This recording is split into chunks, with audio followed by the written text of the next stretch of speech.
60,000 crore rupees. That's the quantum of promoter stake sales that have taken place in the last 2 months itself. Now, promoter stake sales can be looked at in a couple of ways. One view, and quite a traditional view, is to look at it a bit negatively. Why is the promoter selling their stake? Does a promoter not have confidence in their own company, and is that why they're selling the stake? Especially, do they feel now valuations are very high and they want to cash out? But this has to be looked at with some nuance. First of all, who is the promoter? What is the pedigree of that company? And what is the extent of stake? Now, if it's a cleanup where the promoter is exiting a large part of their stake, it's a different matter. But if it's a couple of % of their stake that is going out, and the reasons may be regulatory, the reasons might be some other personal reasons, then perhaps there's not so much to worry.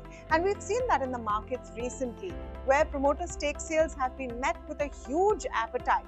Remember, mutual funds right now are sitting on a lot of cash. SIPs are coming in every month, and fund managers need to have opportunities to buy. They are coming in and lapping up some of these promoter stake sales. That's the reason why after the announcement of a stake sale, you might see the stock price even going up.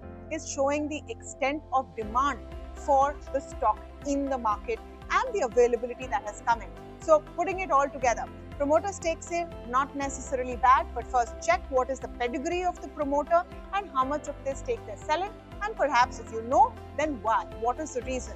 Also look at what is the interest coming in on that stock. Are there marquee investors, large mutual funds who are coming in to buy that stock? This will give you an idea of where it's going.